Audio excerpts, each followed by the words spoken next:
implication that we should not create new people. Creating new people by having babies is so much a part of human life that it is rarely thought even to require a justification.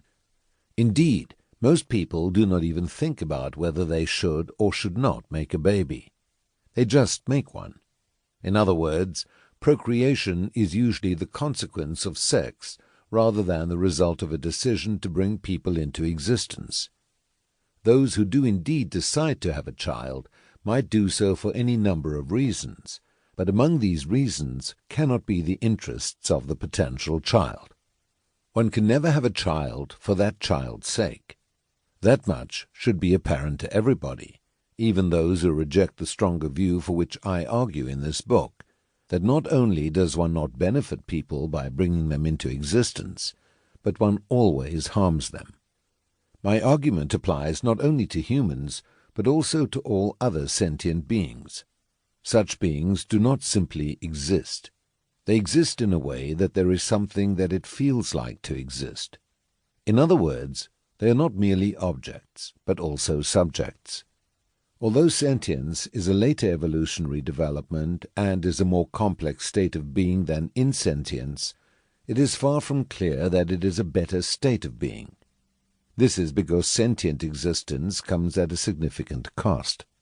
In being able to experience, sentient beings are able to and do experience unpleasantness. Although I think that coming into existence harms all sentient beings, and I shall sometimes speak about all such beings, my focus will be on humans. There are a few reasons for this focus, other than the sheer convenience of it. The first is that people find the conclusion hardest to accept when it applies to themselves. The focus on humans, rather than on all sentient life, reinforces its application to humans. A second reason is that, with one exception, the argument has most practical significance when applied to humans because we can act on it by desisting from producing children. The exception is the case of human breeding of animals, from which we could also desist. A third reason for focusing on humans is that those humans who do not desist from producing children cause suffering to those about whom they tend to care most, their own children. This may make the issues more vivid for them than they otherwise would be. Who is so lucky? A version of the view I defend in this book is the subject of some humor. Life is so terrible, it would have been better not to have been born. Who is so lucky? Not 1 in 100,000.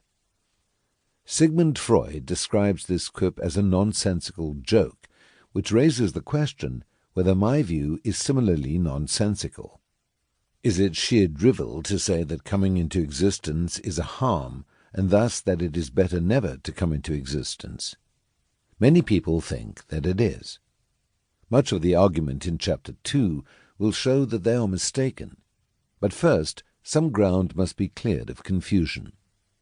Dr. Freud says that anybody who is not born is not a mortal man at all, and there is no good and no best for him.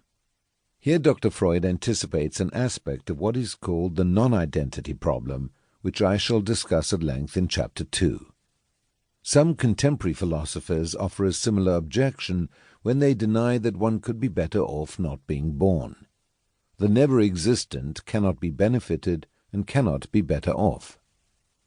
I shall not claim that the never-existent literally are better off.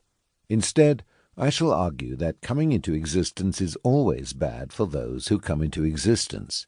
In other words, although we may not be able to say of the never-existent that never-existing is good for them, we can say of the existent that existence is bad for them.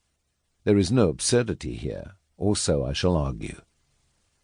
Once we acknowledge that coming into existence can be a harm, we might then want to speak loosely about never coming into existence being better. This is not to say that it is better for the never-existent, nor that the never-existent are benefited.